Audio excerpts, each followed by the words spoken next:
How's everyone doing? Tonight we're going to be talking about Comic-Cons and Sherlock Holmes. I recently went to the Toronto Comic-Con and there's been a lot of stuff said about this one. Some good, some bad, but we will discuss once our buddy gets here, because he's really curious about this convention as well. He did not make it with me. I went to this one alone. And it was still a lot of fun.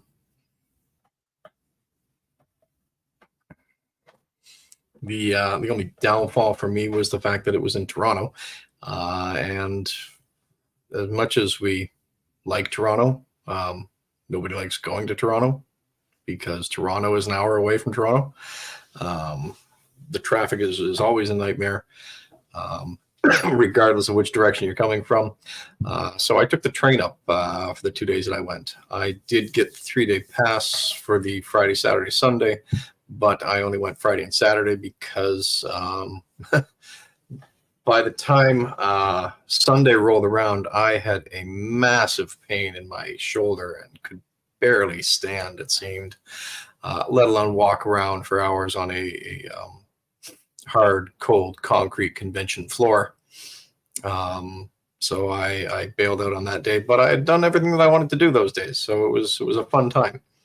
I had accomplished what I wanted to accomplish, and aside from meeting people or meeting up with friends at conventions, they really do tend to. They all seem to have the same merchandise. They all seem to have the same vendors. But if you're into that sort of thing, that's great, because you do actually get to make a lot of friends with the vendors. There are a lot of people that I've seen at other conventions, and there's always the that thing that you missed getting at one convention that will hopefully be at the next convention. Hey, Mr. Pemquats is out there. That's great to see. How we doing today? Hope you enjoyed your day. I am going to show my age because I really can't see what that little emoji thing is there. You'll have to help me, Pem, because I'm blind and old and can't blow everything up anymore like I used to. And that's not a euphemism for a little blow pill. I just can't see. I think it says lurk. I'm not sure. You'll have to help. How we doing here, Uncle Gutty? Looks like you're starting to fall into the room here. Oh, you fell right out of the room. Whoops. It's been a while since we've done this, folks. Life has just gotten busy and in the way of everything. We're not professional streamers. We're just amateurs having fun and have real jobs and full-time jobs and full-time responsibilities. Wave your arms if you want me to add you in here. Yeah, wait, add me in. I didn't log into StreamYard, so every time I log in, it kicks me out. So I'll ride your coattails tonight. Oh, okay, all right. So I was like, you're there. Where'd you go? I can't take the extra 5 minutes to log in. I'm just too... Okay. Yeah, that password is really difficult to remember. I know. That's why I got login. That gets me. The password should be the same. It's password 1 2 3. Well, yeah. Sometimes with an exclamation mark at the end, though. It's a lovely background you have there, sir. Well, thank you. Yes, I've been there before. Yeah. Oh man, I miss that place now more than ever. Yeah. I have been recognized and mentioned and just pointed out in crowds as the That's Entertainment guy more times in the last couple weeks than I can remember, really. For those of you that know, in quite a while at least. Yeah. Switz used to manage, run, oversee, operate the largest video rental store in Canada. That's Entertainment. Over 14,000 square feet of absolute pure joy. DVDs, CDs, you name it, it was there. If you didn't see it, you didn't need it. Yep. Yeah, we had it all. Yeah. Absolutely. And like I said, I find myself now like so Walmart's coming down as DVD selection, obviously. Best Buy is ditched altogether. Yep. Amazon still has it, but they're trying to arm a league. You know what I saw recently, which was really bizarre? Toys R Us now has a new partnership. HMV. Yeah, I walked in there the other day, and they have a whole area of like all these graphic stuff. novels. What's that? It's mostly vinyl and stuff, though, isn't it? Ours was a massive collection of anime graphic novels and stuff. Oh, okay. A row or two of vinyl and a row of DVDs at least, and they were showing the latest release. So it was a very weird combination, I thought, but yeah. Since Toys R Us really started focus, well, I think that the toys at Toys R Us have not improved much or changed much aside from the various properties that they show. So a little kid's toy that once was Blue's Clues is now Bluey. That was once Little People is now Superhero Little People or Barbie People or something like that. They're still the same basic toys. They haven't really changed too much that way. So I think what Toys R Us is trying to do is trying to raise their game and stay on par with the audience that bought toys before. So when I was buying toys for my kids, it was Jurassic Park or whatever. Now it's not Jurassic Park. Now it's something else.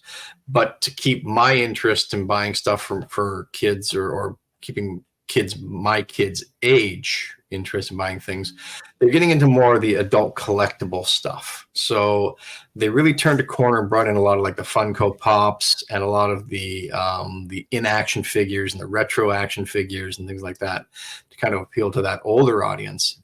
And that could be where they're bringing in this HMV link and where they're bringing in this anime stuff. Well, HMV is a store with an identity crisis. Toys R Us. They've been getting their butts whooped by Walmart due to low prices. Yeah. And so at first they're trying to find different selections to set themselves apart. They didn't work. So now they're grasping at everything they can. Like you said, they bring the Funko Pops. Yeah. They partnered with Claire's and Justice, but now they're defunct kids kind of jewelry fashion brand. And now HMV. Toys R Us cannot decide what it wants to be. And it may not be long for this world that we may not have Toys R Us much longer because they don't have it in the States, do they? It closed up in the States already. No, it came back a little bit, but it's not the same because, as you said, the demand for toys and games and all that has radically changed, and we do enjoy that online shopping, right? Well, yeah, and the pricing has gotten. Oh yes. So I think that people are just going to not the secondary market, but to the online shopping or whatever, where they can. I'll put it this way: stuff as well, right? Yeah, I collect the vintage collection little Star Wars figures, right? 3 and whatever inches. They start out being $17.99. Last night, Toys R Us, they're charging $32 for one. Have you seen the G.I. Joe Classified series? I have actually too. They are fantastically articulated and really cool figures. Yep. And they've done like a height or a size upgrade and a quality upgrade, but based most of them off of the original G.I. Joe action figures. And they look good, yeah. They look fantastic. Yeah, they've done a fantastic job on them. But still a kid need to get one. Yeah. My brother said that he picked up one for my nephew. He picked up the Mutton Junkyard figures because that was my brother's favorite when he was a kid. Yeah.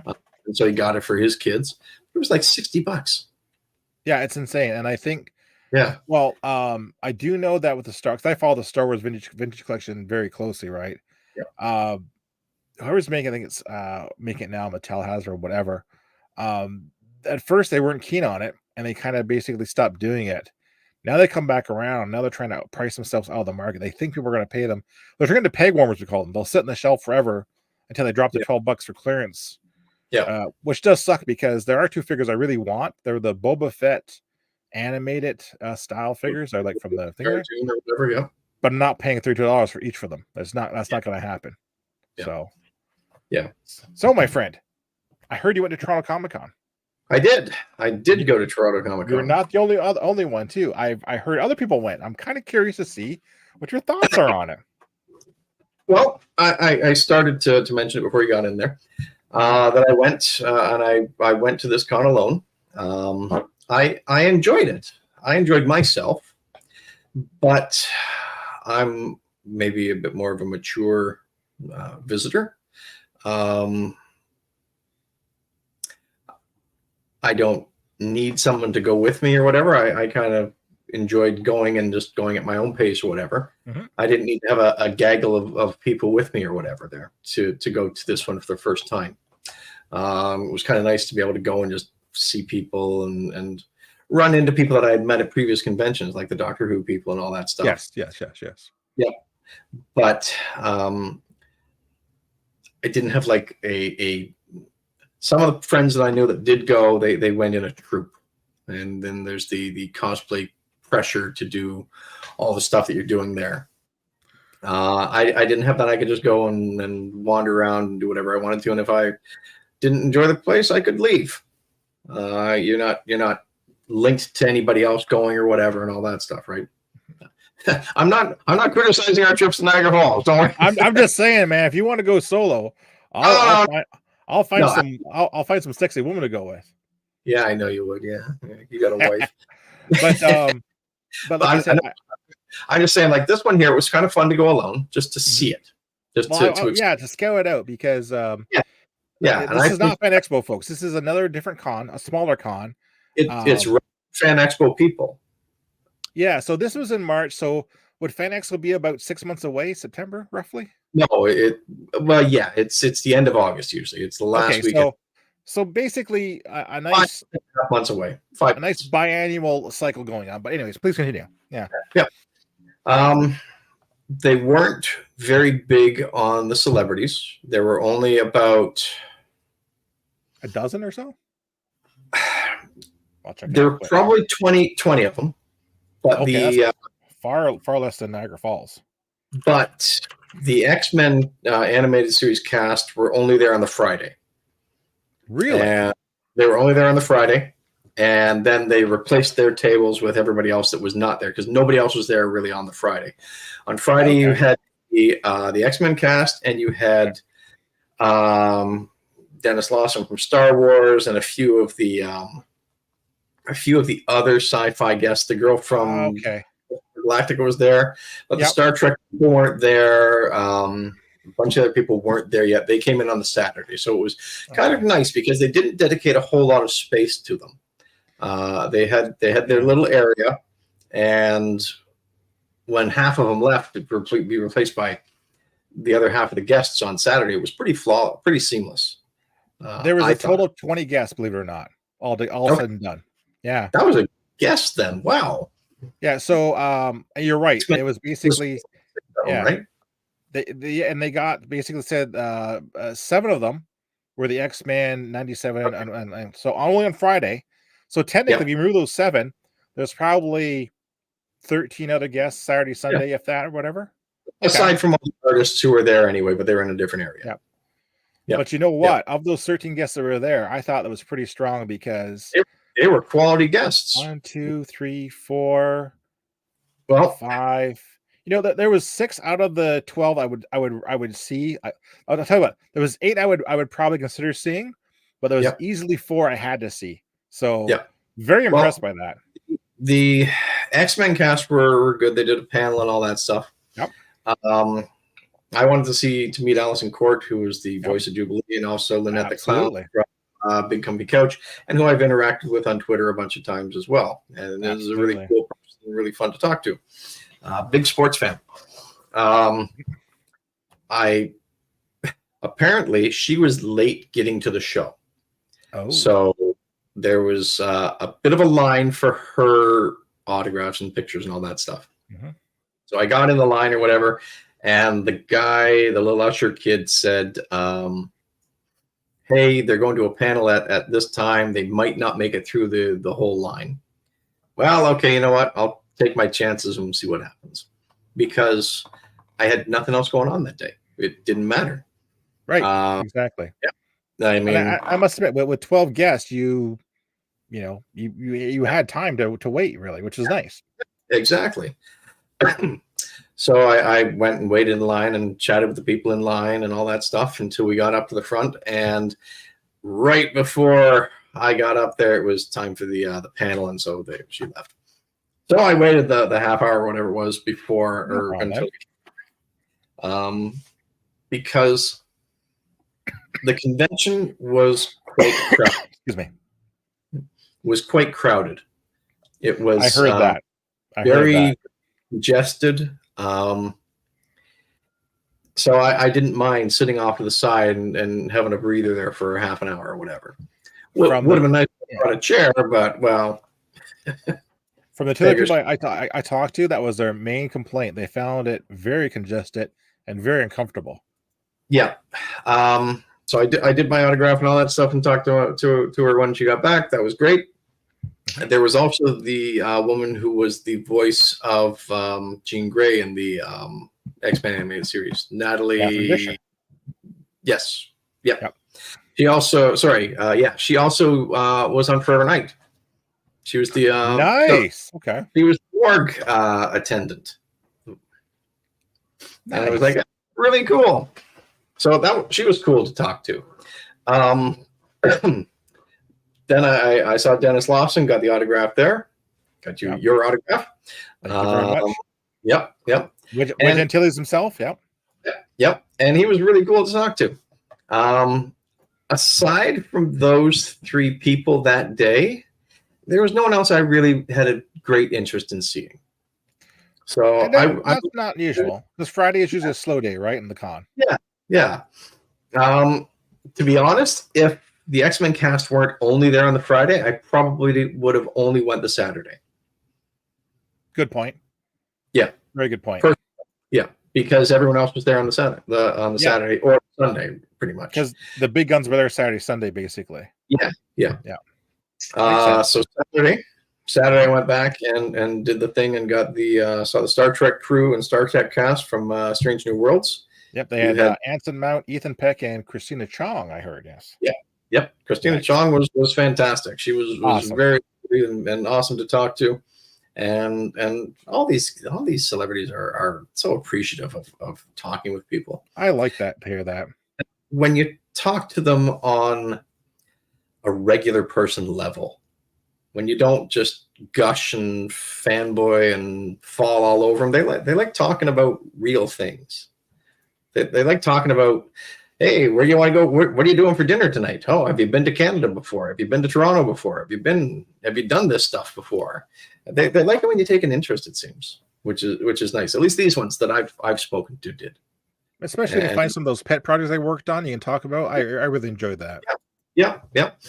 The celebrity panels at this particular Toronto convention really reminded me of Niagara Falls. Okay. In that you could just walk up and kind of say hello and thank you and shake their hand and nice. Walk away. Very nice. Because we have heard for years that you cannot do that at Fan Expo. Because Ottawa can't do that either. Fan Expo is the granddaddy of all conventions in Canada, and it is huge, and it is full to the capacity. It's bursting at the seams. It's a meat locker, meat wagon, meat show, whatever. You're human cattle. You're in the line, push, get up there, turn your head and cough, get your thing, get out, keep moving. The line's got to move. Whereas this one wasn't, because it was for celebrities, I guess it was a smaller convention. Absolutely. And the cosplay community, I think, runs in seasons. I can see that. It seems like, and it seems like this is the first one after Christmas break where we've all had our ideas and our thoughts and our plans. So let's get together, see everybody, meet everybody, test out some stuff that we want to try out at the bigger conventions. I can see that. Like my dad talked to those people at the and they spend basically the late spring and summer just going around to cosplays. Yeah. like contests basically, and commit. It's like carnivals. You follow the carnival, follow the circus kind of thing. Yeah. Yeah. Okay. And the cosplay stuff is where the conventions kind of baffle me. I love the cosplay stuff, and I'm starting to do a little bit of it myself, obviously. But what baffles me is that the organizers don't realize that there are kids and grown adults and everybody coming around in these costumes. These costumes are big a lot of times.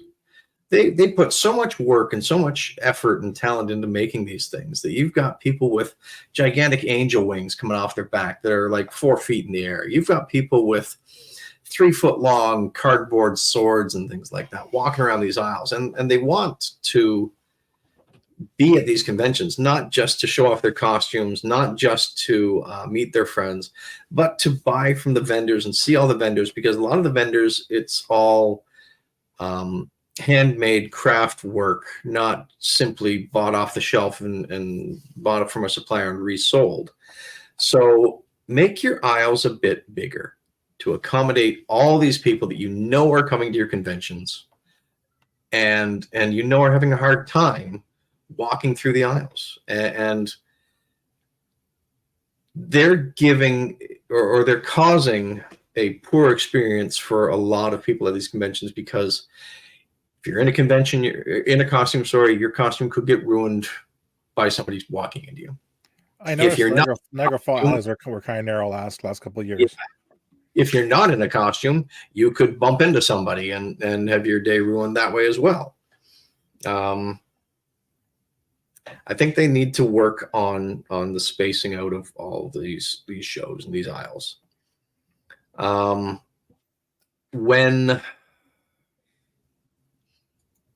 When I was there, I didn't have any poor experiences or anything like that, but you do hear a lot about negative experiences that people are having at the conventions. Apparently, this must have happened because it made the news, and my mother called me about it. She said that you went to the Comic-Con? Yeah. I hear a lot of cell phones got stolen there. That's kind of different. I had heard that and seen that in some of the chats and messages, things that I'm involved with or whatever, and seen that there were, I don't know if it was a lot of cell phones stolen, but there were several cell phones stolen, and I don't know if it was a significant amount or a more than normal amount of shoplifting. Because apparently it was reported as well, and that's hard to stop, because if you're working a booth, you can't get out to the other side of the booth to stop somebody. You can't get out from your booth to run around and hey, give me back my stuff. You didn't pay for that. They said over 100 phones are stolen at the event. That's a lot of phones. That is a lot of phones. Now, is that real? I don't know. Or is that coming from a news article, or is that's coming from a straight up news article? Yeah. All right. So then I would say that many did a report, and that's really bad. Yeah. When the aisles are crowded and all that stuff, yeah, pickpocketing is probably pretty easy. I feel bad for the vendors, even at the other cons too, because when it gets crowded, it's hard to see everybody. And if you got stuff out, it's not hard for someone to. Yeah. Or on a board or a pegboard or something like that. Yeah. Oh, and the other thing too, these phones weren't just stolen off of like a table. They actually were snuck out of pockets. Pockets of backpacks. Yeah. Yeah. Now, what's funny is that there's an abundance of security at these things, an abundance of volunteers, and an abundance of ushers, or whatever you want to call them, patrolling the aisles, supposedly there to help people find things, help people find the bathroom, help people find the exit, help people find their friends, whatever, to prevent you from taking a picture of a celebrity when you're not supposed to. If you haven't paid for that picture, you can't take one from line to get a picture. They'll be on you like a fly on poop for that. But how that much theft can really occur is a little staggering, a little concerning. At one point on the Saturday, I'd met a friend, and okay, let's take a picture together. I'd put my bag down beside the door, and within seconds, guy was there. You can't put your bag there. That's an emergency exit. And, well, it's on the cement between the doors, and there are 12 other doors. So I think we're okay, but I will move it. Don't worry. We don't seem to have that concern at Niagara Falls for some You reason. could I've maybe never had to worry about the bags, eh? no. I think you could enforce other things than where somebody puts a bag or where somebody stands, or if somebody's waiting for somebody to meet up, you don't need to enforce that.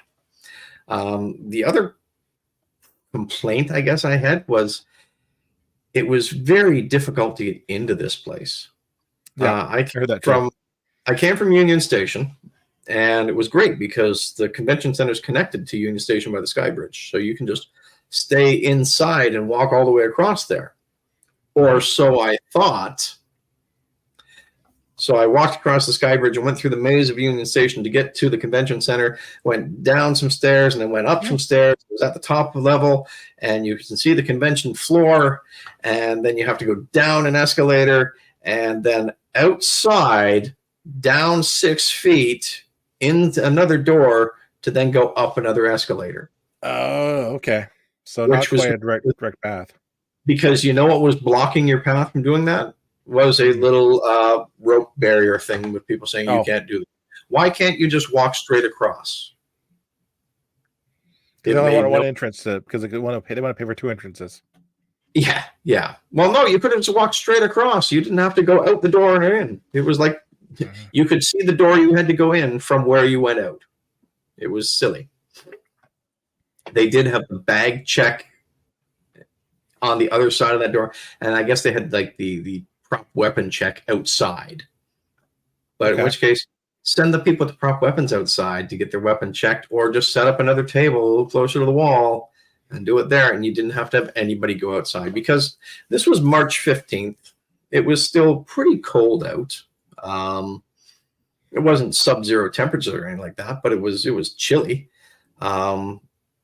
You've got a lot of these people in some of these costumes that are very scantily clad. You've got anime warriors wearing no shirts and stuff like that. They're freezing their nipples off going outside there, I bet you, even if it is just for a minute. I heard from others that they didn't care for it either because it was crowded. They found it congested. Apparently, the north building, and the last time they did it, it was in the south building, which was bigger. So I'm not sure. I can't confirm or deny that. Maybe it was a little crowded because of the change of halls.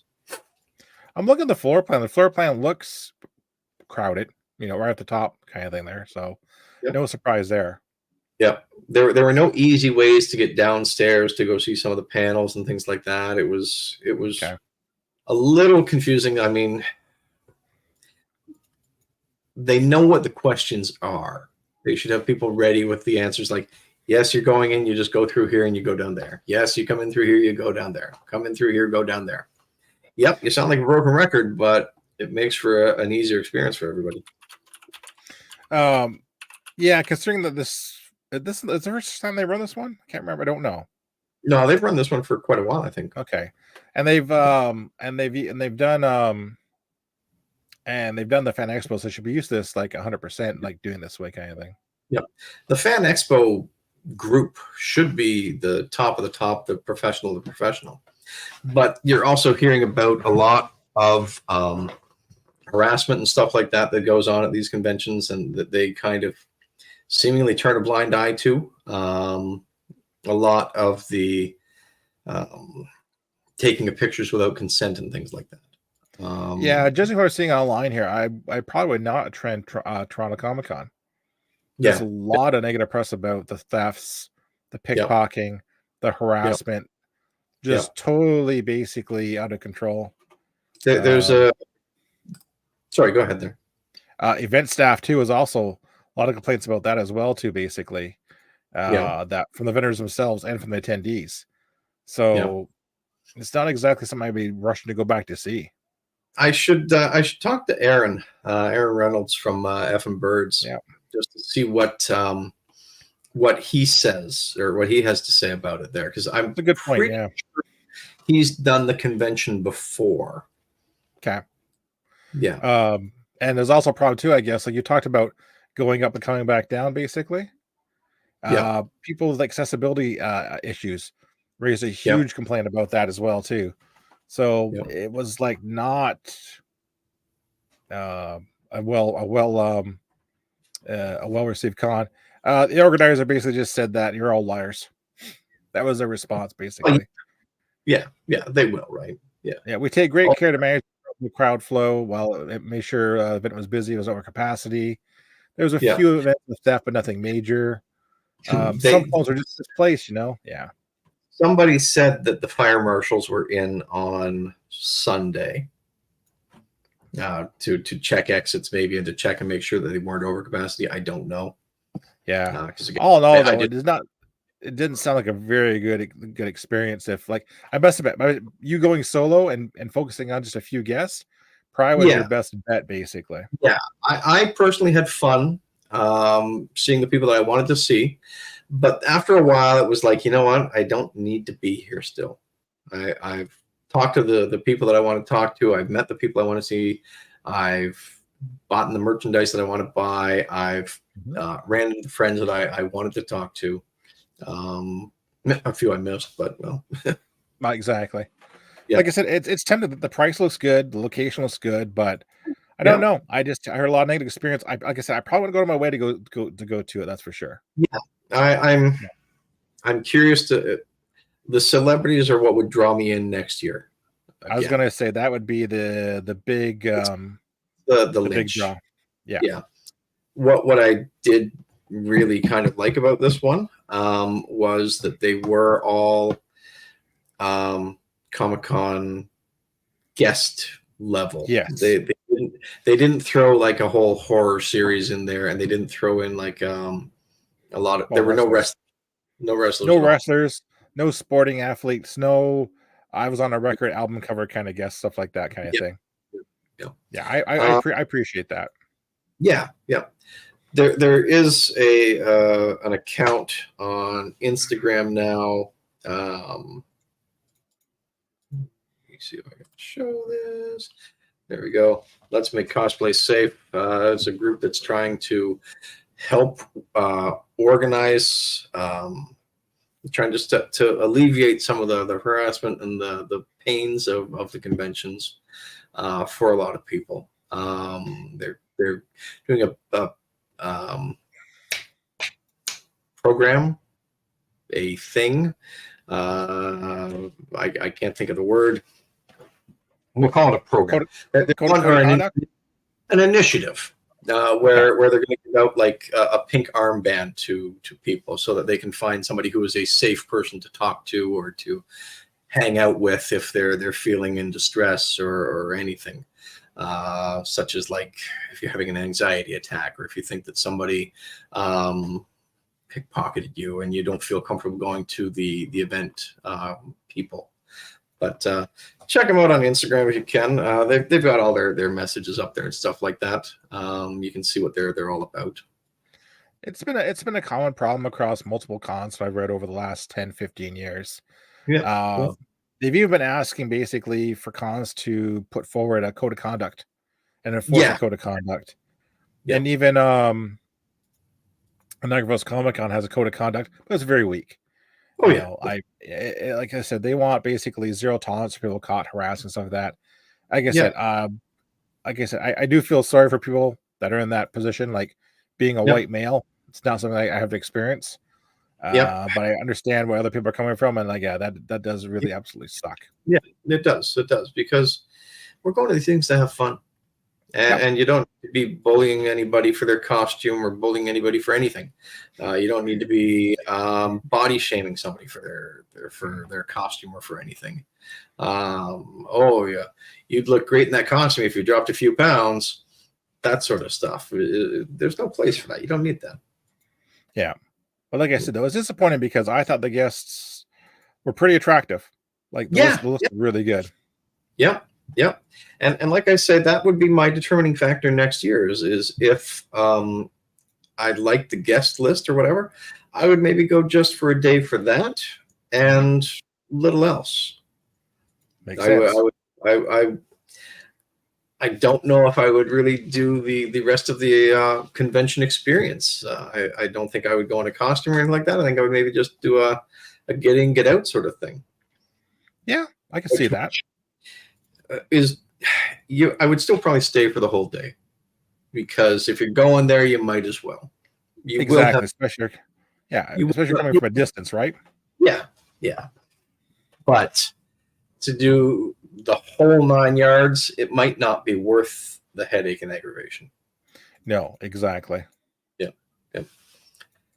That sounds good. But yeah, I talked to a few other people that went, and they Yeah. said that it was not an enjoyable experience. They you know what, they've got other things they can do in Toronto to get what they want to do with either autographs or Yeah. collectibles and all that for Yeah. far less headache. Yeah. Yeah. But like I said, live and learn, I guess. Yeah, exactly. I mean, you're not going to know unless you try it. Exactly. Holy crap, broccoli is delicious. I'd never known. Exactly. So the next convention that's on my radar, at least, and I assume yours as well, Niagara Falls. Absolutely. Yeah. Yeah. Do you have a spreadsheet going for con bingo, or? I've got a partial spreadsheet, so let me pull it up. I didn't put all of them on it, but I can always, because there's a lot of people on that one.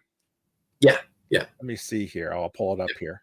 As you know, I might even have a partial presentation. I didn't update it in a while because they were adding going. But anyway, okay. Yeah, I've got like the first. Let me see here. Holy, I got the first 23 on here. Yeah. Do you want to just chit chat about it and not go into depth? We do that the next time. Definitely, we can set that for next time. Basically, all right. Yeah. We can talk about what we know, anyways. Basically, we pulled. So we go every year. Yep. Have a fantastic time. How many guests are this year? I'm going to look quickly while you ramble on here. I'll tell you roughly. 7,500 guests this year. No. 4, 8, 12, 16, 20, 24, 28, 32, 36, 40, 42 altogether. And list it. Now, pending cancellations. Pending cancellations. And also, too, this includes things like 2 people that were in the Five Nights at Freddy costumes. Yeah. Doug Gilmore. Several others. Doug Gilmore, former captain of your Toronto Maple Leafs. Yeah. Who I believe, I'm pretty sure they beat the Capitals tonight like 5-1 or something like that. Like I said, it is a weird mix of guests. And we're used to it. Like I said, it's no longer Comic-Con. It's a popular culture Comic-Con, pop culture Comic-Con. And they try to get a wide range of guests. So we go with a guest, Chevy Chase, one of the biggest arseholes in Hollywood. They do the selection or the broad spectrum they do just to appeal to the most amount of ticket buyers. Well, exactly. So they try to always get the A-list, and the A-list basically is Chevy Chase, $200, $210. Yep. Peter Weller, which I'm excited for, a RoboCop fan. Robert Patrick, you're looking forward to that. Yep. Yeah. Bonnie White, Matthews from Harry Potter, Dolph Lundgren. So they've got some pretty heavy hitters here, right? Yeah. And then you got the Boy Meets World cast. You got 3 of those. The token Doctor Who, Sylvester McCoy. Yeah. Token Star Wars, the Paul Blake, the Greedo guy. Finally, because it's been 6 years since we've had a Doctor Who guest. Yeah, that's the other problem with this con is the con tries to follow formula, right? 4 years ago, McCoy was supposed to be there, but the convention was canceled because of COVID. Yeah. Yeah. And he would have been the first returning Doctor Who guest. He would have been, actually. So they always try to get like one Doctor Who, one Star Wars, one Star Trek, trying it out. So we got McCoy back as Doctor guest. They've got 2 Star Wars guests. That was the guy who played Greedo, and the girl that played Ula. So and the guy who played Greedo canceled a few times, right? He has canceled a few times. Yep. But I'm not seeing a Star Trek guest on the list this year. No. Even a partial Star Trek list. Yeah. I think they might try and get the Strange New Worlds cast. I don't know. It's 42 people on this list so far. It might be. Yep. But I'm surprised. Surprising though, they got Kim Coates and Theo Rossi from Sons of Anarchy, who were just there 2 years ago, back Yeah. again. Coates goes all the time. Yeah. Yep. And he's a cool guy. Yeah. The rest of the presence is down to 5 technically. Okay. Brian Sin Garcia twins, actually 4. Brian Sin Garcia twins are the Bella twins. Yep. And then you got One Man Gang and Gold Dust as the B stringers. Usually you have 3 or 4 there. Yeah, yeah. I suspect that they'll line a few more up. Yeah. And then you got like 7 horror guests from Nightmare and like that. And a couple, but yeah, it's kind of a really weird. They're really big into stringing the series casts and crews together and stuff like that, eh? They try to. We're gonna bring in everybody from Friday the 13th 7. Yep. Yeah. Okay. So you can get the you can get the group played, or everybody who's played Michael Myers in a movie. Yep. Yep. And they try that. So they got Lou Diamond Phillips too. Seems like totally random. Yeah. I don't mind. But, Young Guns reference. Julie Benz from Dexter, again, kind of random, but I'll take it. Julie Hogue from the 1990 Teenage Mutant Ninja Turtle movies, April O'Neil. Yep. Well, you know that the Lowe's Best Ninja Turtles will be there. That'll be awesome. And that's why I can see the synergy there. But like I said, Niagara Falls Comic Con, you're not sure what you're going to get. Yeah. Yeah. It's a box of chocolates. Or it is a box of chocolates. Yeah. It is very much a box of chocolates. So we'll see what happens. But it's a box of chocolates with the map missing. Yeah. Like I said, yeah. On the box and you spill everything trying to read it. So who you're looking forward to seeing this year? At Niagara Falls? Yeah. Definitely Peter Weller and Robert Patrick, you said? Robert Patrick, yeah. Yep. Other than that, I don't have a huge amount that I'm looking for yet. Okay. I'm just going to bring it up here on my computer. I'm looking forward to seeing Peter Weller because I'm a huge RoboCop fan. Yep. Be cool. And actually, you know, I would not mind chatting with Leah Thompson. Oh yeah. Yep.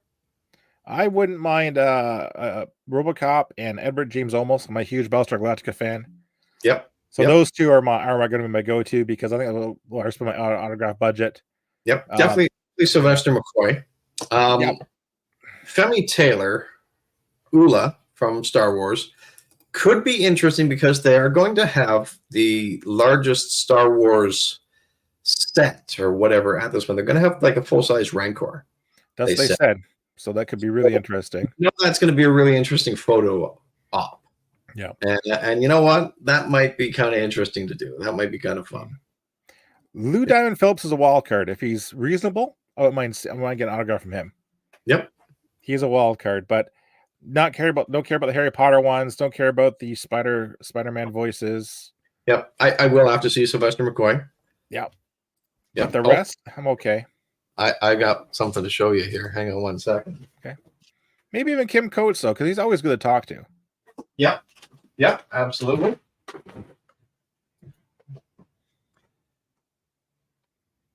I can barely see it. That doesn't work.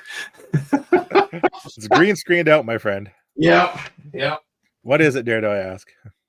You dare ask who picked up a VHS copy of Three Kinds of Heat for Sylvester? You got it. Yes, I did. I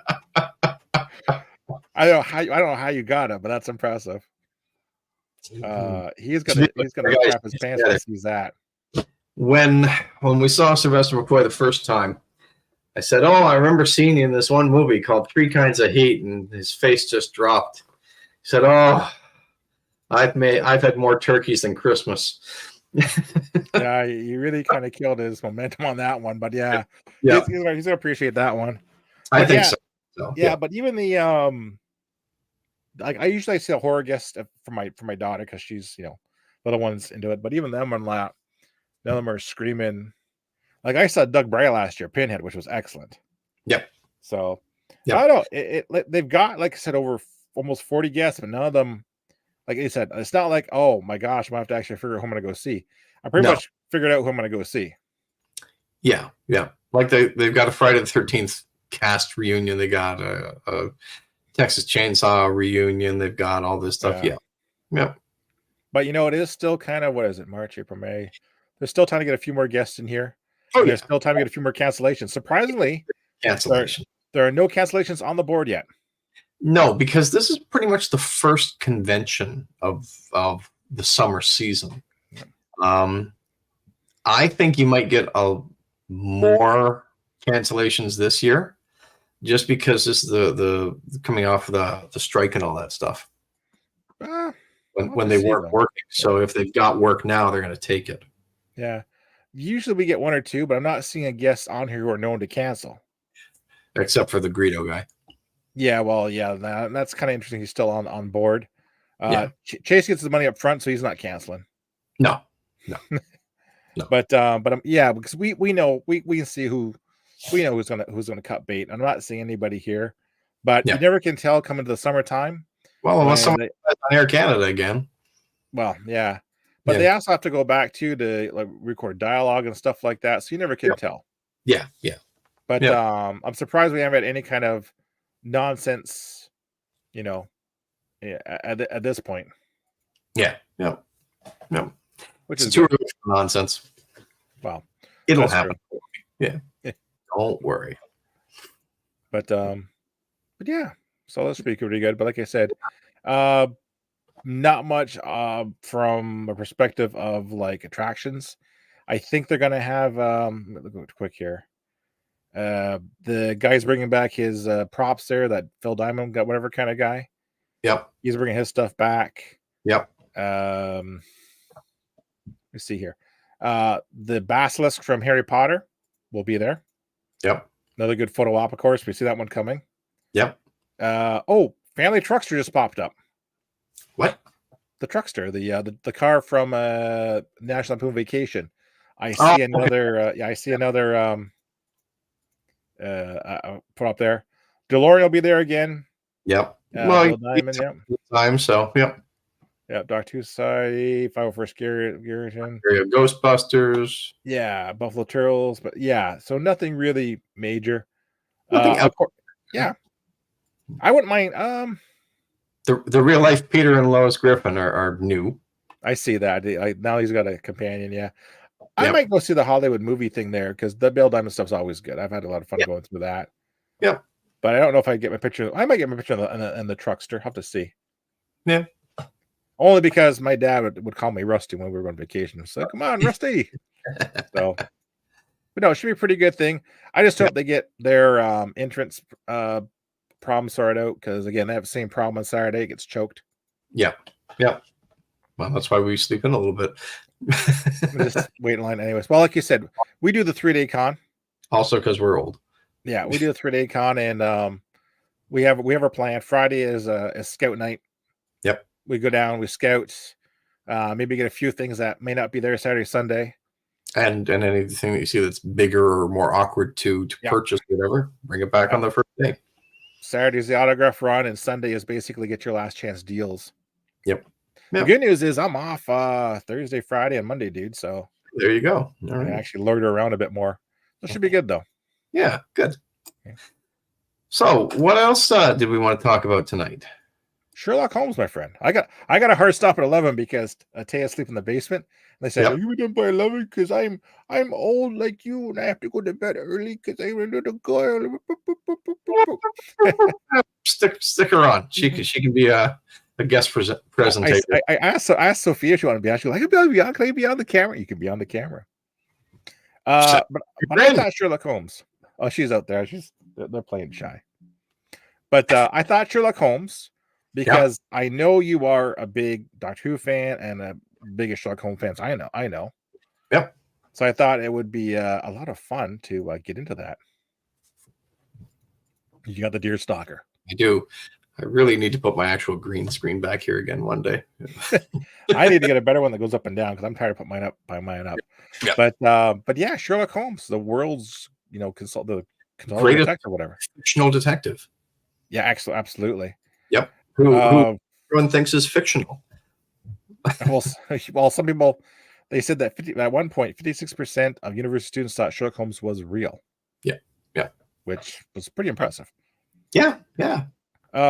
So they probably can't figure that out on a map, but Yeah. Well, let's start with the obvious stuff, basically. Yep. Let's go right to the meat. Things Yep. that Sherlock Holmes didn't do. he, One, he he did not say elementary, my dear Watson. he did not. That is correct. Uh, I read that at the most, Watson said excellent, and he said elementary in one story, one random place. He said it's like it's elementary. Yeah. He just said elementary. Yes. I Yes. think that's a tribute. Actually, you know that it's elementary came from a television, show, whatever kind of thing Yep. that said that, and then it just kind of entered a popular lexicon that no one Yeah. been able to shake, Yep. basically. It's kind of like Beam Me Up, Scotty. Everyone So thinks, yeah. but it never really did. Yeah. Didn't Yeah. wear a deer stalker. No. Well, yes, he did, but not by name.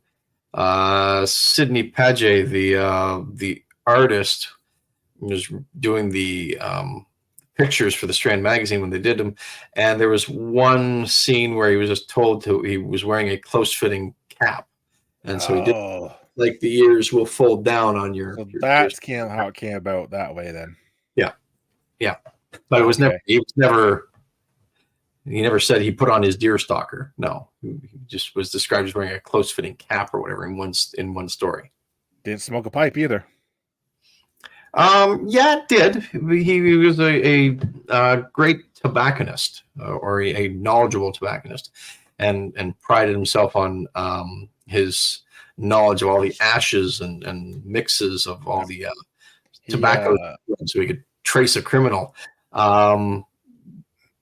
He did smoke cigarettes, though. He did smoke cigarettes. He did smoke. He did smoke pipes, because there'd be times we call it a 3-pipe problem, and he would have to just sit and smoke and think on a case. But he also did cocaine and morphine. Yeah. Between low quiet cases, apparently that's what the idea was. Yeah. Yeah. Which was kind of, I don't know if that was accepted back then, or actually it was accepted back then as a simple practice. Cocaine and morphine were both legal, apparently, to do it that way. Okay. It was seen as a relaxation kind of thing. Yep. So because they did treat it as an addiction in some of the later stories, and he kicked it. They did. Yeah. Yes, because they print. It was just interesting though, because he was always injecting morphine or doing coke when things are slow, which is obvious. Yeah. Written by Sir Arthur Conan Doyle. First story came out in 1887. Study in Scarlet. And that was a strange story. It was a strange story. Because it was it was 2 stories. It was the Sherlock Holmes part was the first half, and it was very good, a good mystery story. But the second half picked up the story, like the prequel to the story. It told the backstory to the murder that Holmes solved, and it was all set in like Utah. It was very bizarre, yeah. Yeah, and the writing style was the same and all that stuff, but it really had a drastic change of pace, and I didn't enjoy the second half. No, exactly. It's kind of a surprise that everything got picked up and they wanted more after that disappointing second half of the story, because they released them basically in chapters or whatever in the magazines. Every 2 weeks or month or whatever it is, you'd get snippets of this story. And so to have the tail end of your story not be so good, it's surprising that people really wanted to go back to this Holmes part. That, remember, there were no reruns and very little collector's stuff back then. People weren't holding on to paper all that much, I wouldn't think. They were burning it to heat their houses. So there are 60 official stories, 36 short and 4 novels, basically. But yes, people saw something and got hooked on Sherlock Holmes. Yeah. The most famous one is probably The Hound of the Baskervilles. I think it's probably been remade the most and adapted by the most actors and filmmakers and TV shows and everything. And everyone knows Hound of the Baskervilles. Everyone knows that one. You don't know the story. Yeah. And like I said, you mentioned that, like, once it had a successful run in literature, it was on, well, how many BBC productions there was it, basically? Yep. And radio and stage, and Well, here it is. In 2012, the Guinness Book of World Records listed Holmes as the most portrayed literary character Yep. in television history, with Yep. more than 75 actors playing him across 250 productions. Whew. Yeah, that's a lot. That's got some legs. Yeah. So I remember, but is it Basil Rathbone? Rathbone. Yep. Made him, and even Tom Baker, our dear Doctor Who. There you go. Here you are. Even our dear Doctor Who, a Doctor Who guy played him once at least. Yep. He did a Hound of the Baskervilles. Yeah. So it was like that. And did you probably knew that Doyle got tired of writing Holmes, eh? Killed him off. He killed him off because, like, I want to write other stuff. He wrote. He was a big fan of a lot of genres. He was a big fan of the Navy. He was a big fan of boxing. He wrote a boxing book, and I don't remember what it was called, but someone can look it up. Rodney Stone. It was called Rodney Stone. It was a story about a boxer, and was written in that Holmes hiatus period. Yeah, so he killed him off by having his arch enemy defeat him at was it Reckenberg Falls, whatever, I forget. Falls, yep. And then, like you said, people were so incensed and said, "We want more." They held funerals for this fictional characters. Yeah. They thought it was real, and when they figured out that it was not real, they still just were clamoring for the character to return. Yeah, and so he did. Yeah. All right, I'll bring him back. And I assume that the money wasn't it was probably helpful in the decision as well. Yeah, because I wonder why it doesn't really say how much he made or profited from it at the time. Like now, it's quite oh yeah. Well, put it this way, basically. Another good segue here I have is the copyright issues. The estate or people who claim to own Sherlock Holmes were always quick basically to sue or whatever. So copyright for Holmes expired in UK and Canada at the end of 1980, 50 years after his death. However, in the old states there, stuck around till 2014 or something like that. 2020, pardon me. Because of they kept doing the Disney World, kept expanding it out kind of thing, basically. So what that meant basically was anytime someone wanted to write to do a story, there was these 10 stories published after that copyright date that kept it in basically in lawsuit territory. So I don't know if you remember that Millie Bobby Brown show on Netflix called Enola Holmes. Yes. Yeah, I haven't. Yeah. But came out around 2020. So guess what happened? Yeah. They got sued. And they argued is that it's not Sherlock Holmes, but it's enough personality traits that it could be like Holmes. Mm-hmm. Lawsuit got thrown out with prejudice and says, go jump the lake, basically. Well, they had Sherlock Holmes in that story too. It was Henry Cavill, Superman. Yeah. Well, they try to say basically it was he's another traits. Yeah. Yeah. Personality traits from South London, not North. Yes. But as of January 2023, it's all public domain across the world now. So go crazy with it. So let's write the stories. Yeah. Exactly. Yep. But like you said, we've had a lot of good remakes. Don't forget we had Sherlock. Yep. With another Doctor Who alumni. Yep. That's Benedict Cumberbatch. Yep. Probably no, not Doctor Who. Doctor Strange. Doctor Strange, yes. Yes, Marvel alumni. That was an interesting one. I watched the first season. Yep. And they tried to do a modern take on a lot of the classic tales. Yep. Your Doctor Who spin on that one was because Stephen Moffat wrote it. That's it. Thank you very much. Yeah. Sorry, I blanked for a second there too. Yeah. And it found actually a lot of fans actually. Oh yeah, it was a great modern retelling, and Cumberbatch is a fantastic actor. Oh well, exactly. Yeah.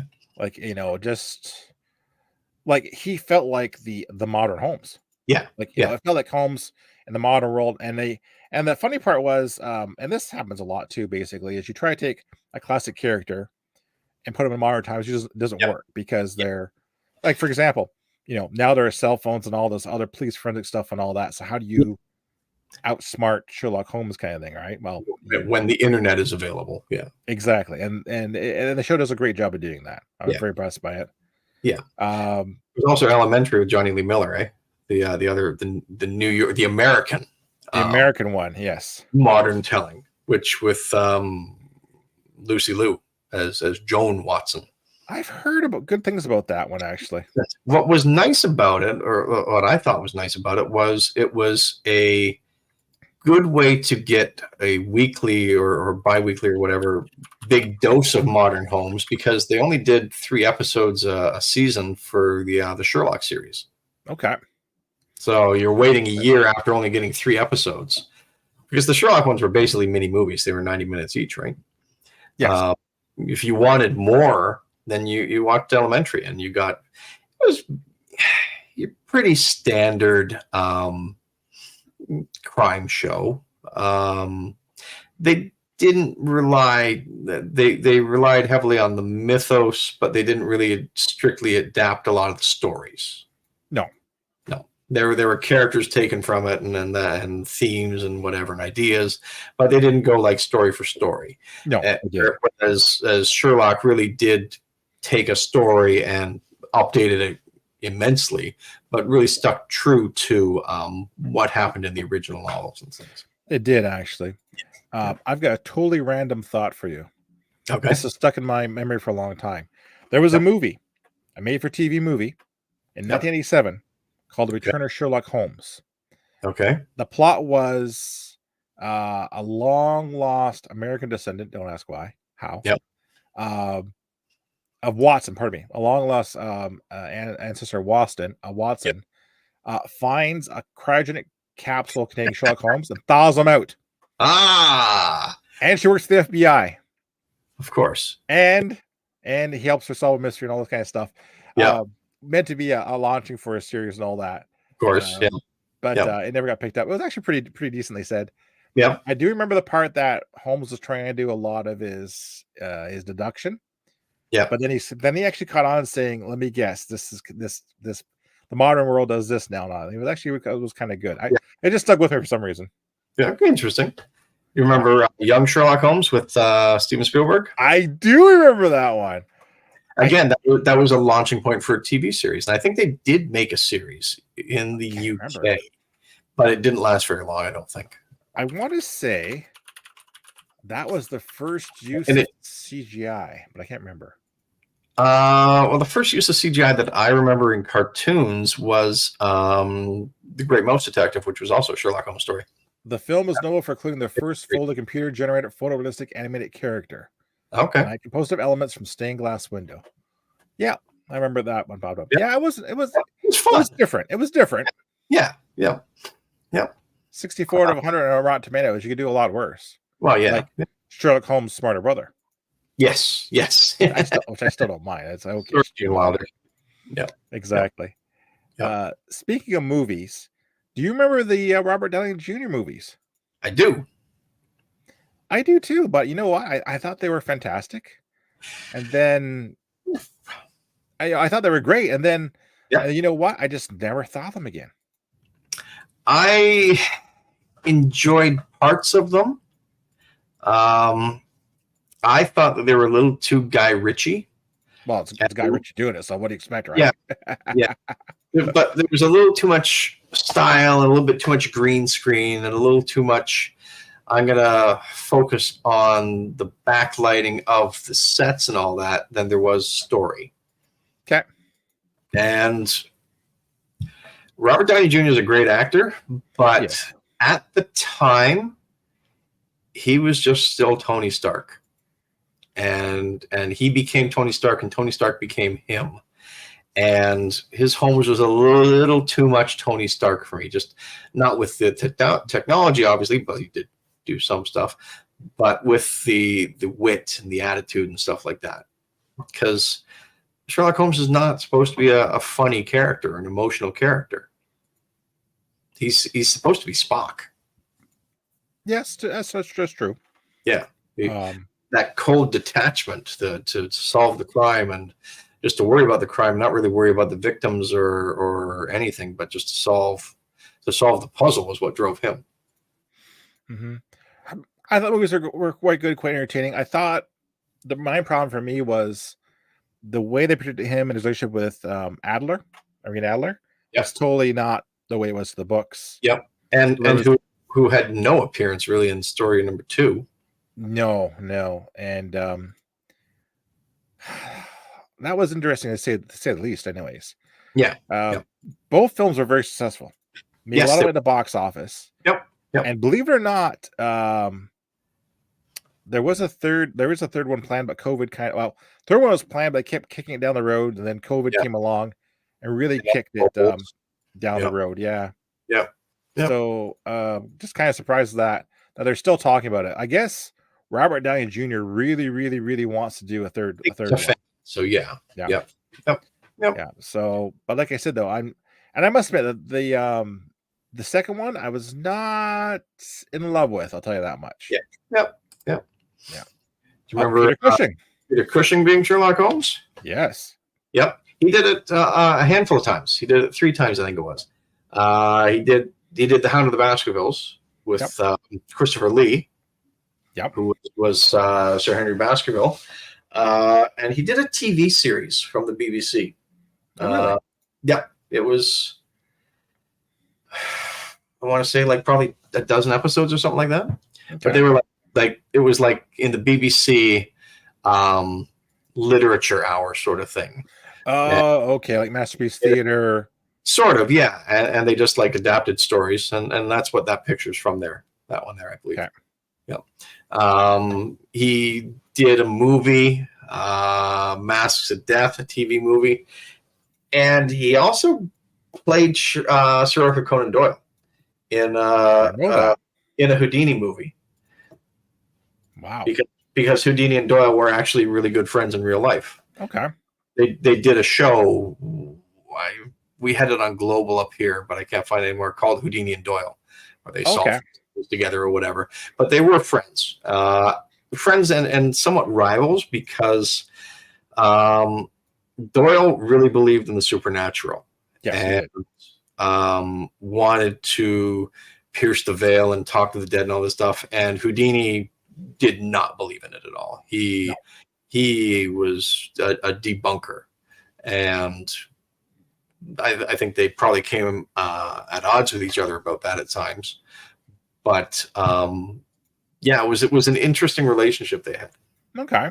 So kind of cool that Peter Cushing played Doyle in a Houdini movie, and it also played Holmes several times. And he was a good Holmes. I enjoyed him. Of course, our lovely Tom Baker. Yep. As we see with his deerstalker there. Always the Watsons have a mustache. Yeah, I noticed that. I must have been a thing. Probably because of his military background, right? I mean, he was an army surgeon in Afghanistan who got shot. I can't remember if it was the leg or the shoulder. The leg, because he walked with a limp, basically. Yeah. And had to retire from the service and all that stuff. Yes. Yeah. Sadly, the Tom Baker version was not very good. It's Tom Baker. Did we really care if it was good or not, right? Yeah. It was okay, but it was not a great one. One of the best ones was this guy, Vasily Levan. Not even aware of this one. No, you wouldn't be. It's a Russian series. Oh. Yeah. It was done in Russia, part of their arts and entertainment hour sort of thing. It looked very good. It looked very British. It was Holmes and Watson. And it was very, very faithful to the original stories. Wow. There are a lot of people that say that this is the best rendition of Holmes. Oh. I have my own opinions. I've seen them. I do have the DVDs. They are very good. I don't know if they're the best or not, because I have a favorite.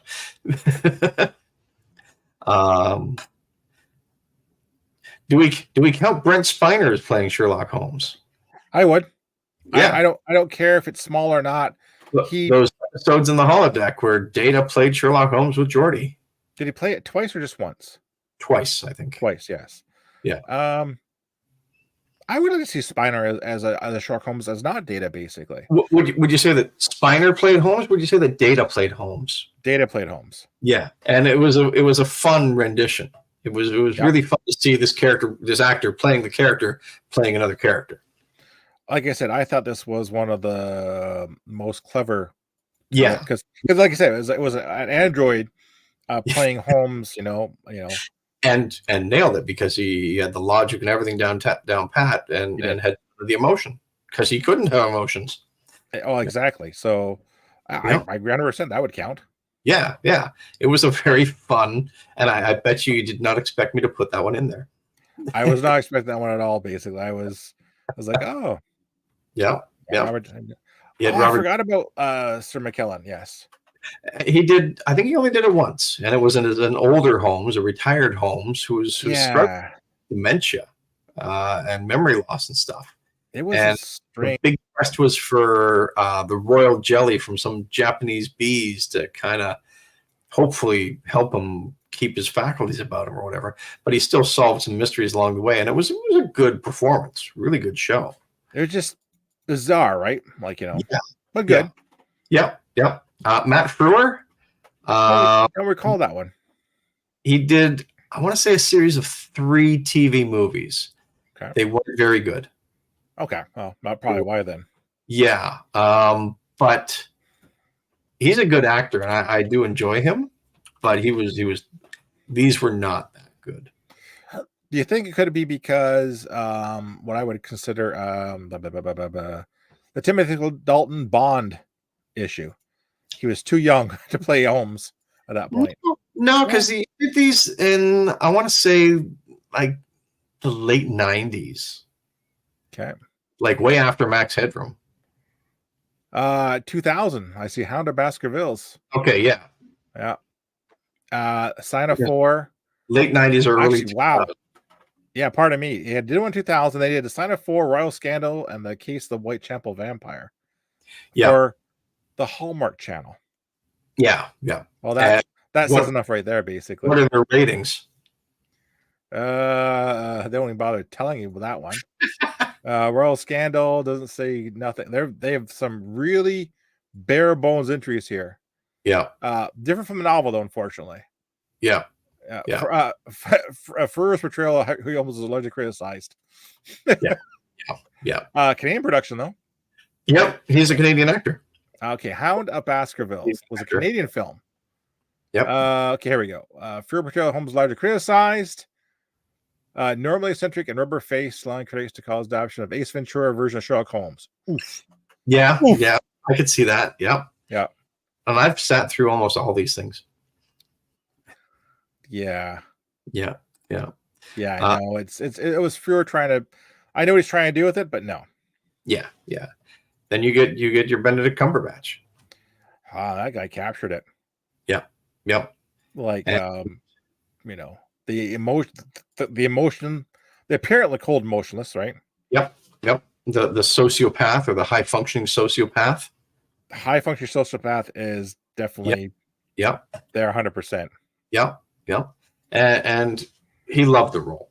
You could tell. And it really did launch him to stardom. Absolutely. And I wonder if he probably looks back at it fondly, I bet. Oh yeah. I'm sure. I want to say that I remember reading something recently that he wanted to do another episode or something. Oh, I can believe that. Or another something. Possibly a theatrical release would be nice. I don't know. I can believe that. And like I said, what I found about Cumberbatch's Holmes, it had mass appeal. Yeah. It wasn't just Sherlock Holmes fans. It had mass appeal, actually. Yeah. Which was something. Well, and setting it in the modern times really helped that. Yep. You're going to draw. We're Doctor Who fans. We know that the modern era with the color, with being in color and with better special effects, draw better than the old black and white series. Yep. And it's just the way that people are these days. They'll obviously go for the more polished modern version of something. Absolutely. Yeah. But like I said, the writing is good. It respects the original source, but doesn't insult the source. The way I look at it, basically, modifies it and modernizes it, but it doesn't take any jabs No, at her. exactly. Yeah. Which I think, like I said, I think is a incredible feat because it'd be really easy to kind of like Yeah. to screw us up. I think the last season kind of went off the rails a little bit. I think they're getting a little tired. Just Yeah. my personal opinion. Yeah. But I did love that they did do one Victorian set episode. You which have to. you did. And especially because he was thought of as one of the best Sherlocks ever. Yeah. And obviously I would say surpassing Robert Downey Jr. as this generation's Sherlock Holmes. Absolutely. I Yeah. would argue that Robert Downey Jr.'s Sherlock Holmes has been forgotten. Yeah, I would argue that people wanted RDJ's Holmes to be this generation's Holmes, but Cumberbatch took it over. Oh yeah. Yeah. Like I said, it'll be interesting to see if Downey is like a dog with a bone. He does not want to give it up. Yeah. If he'll bring it back. But, well, now he's an Oscar. He's got some more clout again. He could push to get it done. I guess it does he want to do it with Guy Ritchie still? Does Guy Ritchie still want to do it?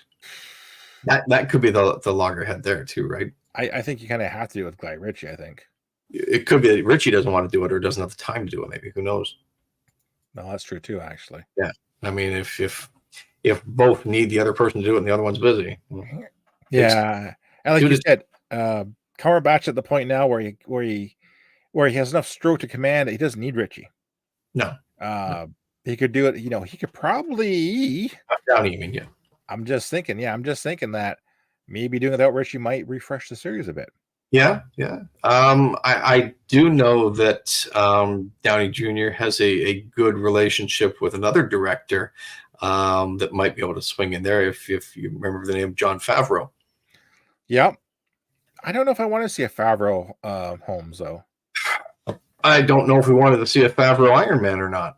Well, I would have said no, but yeah, exactly, right. I don't know if we wanted to see a Favreau anything, because he was the guy from Rudy. I don't think anybody really thought he would and Swingers. But he did a phenomenal job directing. He did, actually. Did you ever see Chef? I know, but I read the script. Food truck one? That looked like a solid one. I enjoyed that one. Yeah. Like I said, that looked solid on paper, basically. Yeah. I was kind of disappointed that Favreau didn't get more cracks at the Iron Man franchise because he did too. He did too, but again though, the third one kind of sucks. So yeah. But I like I said, well, he did find his true love, I think, with Mandalorian, though, right? Oh, geez, tell me, man. Like, what am I gonna do now? Do you want to do Mandalorian? Yeah. Sure. I'm pretty sure him and Dave Filoni now are best buddies. Yeah. And if Favreau want to do something else, Star Wars, there'd be no question. Like, you can do it, kind of thing. Yeah. Well, that's what happens when you get a fan, right? Yeah. You get a fan doing something like that, and makes a huge difference. Put their soul and passion into it, and then there's more love, and it shows up on the screen. Yeah. Sidney Paget, no one. Who portrayed Holmes first? Did not know that. He was the artist. Oh, okay. From the SP there, that's him, and he's the one who drew him and gave him his look and gave him the hawk nose and the deerstalker hat or the close fitting cap, the smoking jacket, the ties, everything like that. And that's what was key too, because if you like, you can buy almost any version now of Holmes stories, right? But when you get the illustrated ones, you get these Paget's illustrations. That's what you want. They're beautiful. Yeah, they really are. Yeah. And I have one that I like to read, but the font is like 9 point or 8 point. It is hard to read. I would love to replace my copy if I could, actually. Which one is your favorite Holmes story? Oh, that's a tough one to pick out. I can tell you right around. The Adventure of the Empty Room is good. The Empty House? Empty House, pardon me, because that's when he comes back, basically. Yeah. That one really sticks with me a lot. Yeah. And I kind of like the Crooked Man a bit because of the kind of the connotations of what's going on. Yep. But I'll probably go with basically again. I'll lead off with A Study in Scarlet. Okay. Yep. Like, those two are probably my top, but Yep. definitely the Empty House one sticks with me Yep. the most. That's one that I can reread and reread and reread all the time. I also really liked the Norwood Builder. That's a where good the one. guy had gotten the son of a former rival to be his lawyer, and then frames him for murder. I remember that one too. Yeah. The Musgrave Ritual was really fun because it was an old English mystery that they had to solve and try and find Okay. a treasure. And it was the butler that he didn't do it, but he tried to solve it first and ended up. Sorry, spoiler alert, gang. These all happened over 100 years ago. I'm not too worried. Alert. Yeah, I don't know if I need to flash the spoiler sign up there, but Well, yeah, exactly.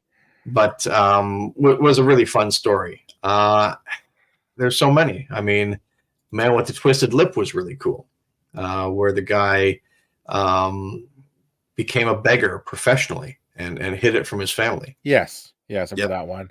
Yep. The Blue Carpet, the Christmas one. You know what? I'm not overly keen on the Hound of the Baskervilles. I think it's okay. Yep. But I read a couple times, and I think it's just a bit more overhyped than what I liked for a Holmes film. For Holmes story by me. I think Sign of Four is a better book. Sign of Four, absolutely. Yep. I'd recommend people read the Sign of Four if they're gonna start. Just read the Sign of Four. Yeah. You'll know exactly what we're talking about. Yeah. Or read the first half of Study in Scarlet. Yeah, exactly. Those are actually really, really good picks, actually. Yeah. I haven't heard of Jeremy Brett. Yeah. He's my favorite. He is the Holmes. Okay. And if you haven't watched his version of the Granada series, watch them. I think it'd be hard not to watch him because he seemed the most prolific one I've seen.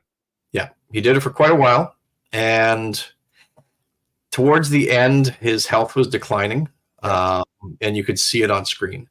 There were a few episodes where they had Mycroft actually take on the Holmes role. Oh, because Brett was just not healthy enough to do it. They had planned it, they had scripted it, they had boarded it, they had done it, and Jeremy, you're not doing well. So we're going to get the Mycroft actor to just do all the home stuff. Okay, did not know that actually. Yeah. I can't remember what the story was, but it was well done. But you could, there was something missing. Absolutely. Yeah. Here's one. Yep. You remember a cartoon called Sherlock Holmes in the century or whatever? Yeah. Yep. Not that. I don't remember if he was cryogenically frozen or if he time traveled. If he fell through. I can't remember either, actually. I think he was frozen, but Moriarty fell through a time warp at the Reichenbach Falls and ended up in the 23rd century or whatever it was. Sherlock Holmes in the 22nd century. Oh, the 2nd century. Okay. Yeah. Okay. Set in 2103. Inspector Beth Lestrade. Yeah. Let me see here. Moriarty comes back. A clone created from the cells of the original corpse. He's a clone. All right. That was that. Lestrade knows that Holmes died natural causes many years later, that his corpse is preserved in a glass-walled, honey-filled coffin the base of the New Scotland Yard. Takes the body to a biologist amid a process of cellular rejuvenation, who proceeds to return life into youth to Holmes' body. So he can be the detective again about Moriarty. I remember watching like 7:30 in the morning before school. It was. Lestrade's CompuDroid reads the original journals of Dr. John H. Watson and assumes his name, voice, and mannerisms. Yeah. Oh my god! I remember it being like on in a really weird time slot Saturday, and you're just like, what? Yeah. And they tried to adapt the old stories. Of course. Yep. It was interesting. There was one movie. It was just called Sherlock Holmes, and it was put up by the Asylum, who are kind of a schlock film studio. And it had airships and dragons and dinosaurs and clockwork robots and all this crazy stuff. And it was very, very bad. So this one premiered in 1990 in the UK, and then came over to the States on Fox Kids. Had 26 episodes. Oh, wow. Right alongside Archie's Weird Mysteries. It's part of an hour-long block, basically. The Archie's Weird Mysteries weren't bad. I kind of enjoyed those. I like those ones. They were a nice variant to Scooby-Doo. But yeah, I did not know the backstory of Did Moriarty fall through time or something like that? In this one? Yeah, the cartoon. No, man. He was a clone created from cells of the original corpse. They said. Were they both clones? Actually, Moriarty was a clone.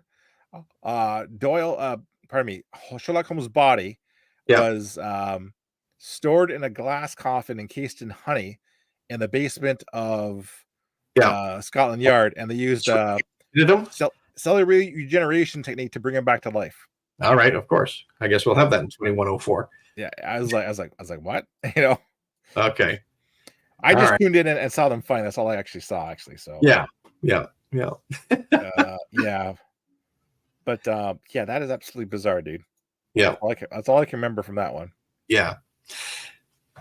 It's funny how we've seen all these Holmes images and stuff like that, and you get a lot of Holmes in the Deerstalker, but you see a surprising number of Holmes in the top coat and tails and the top hat.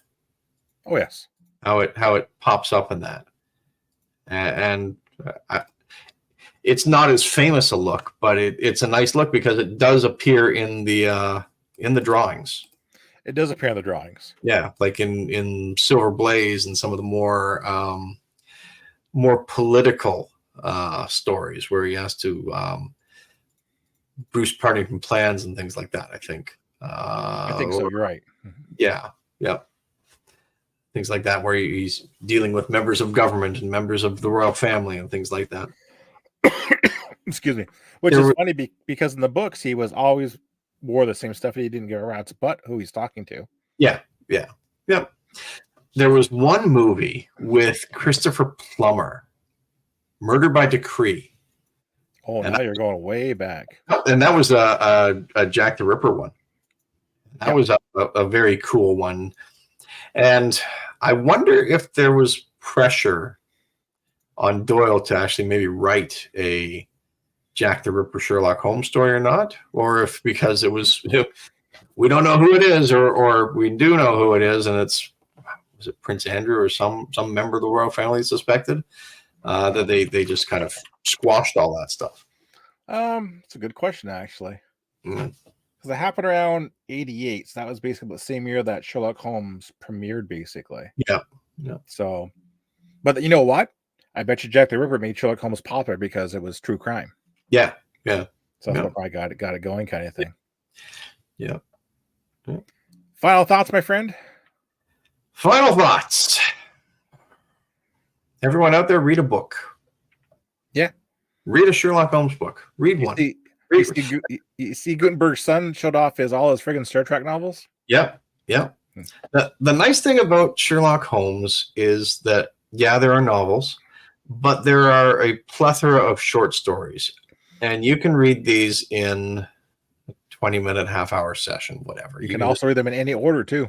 Yeah, to 99% of a degree. There are a couple you need to do in back-to-back, just to explain things or keep things going, but not many. You could really read them in any order because they're Watson's diaries.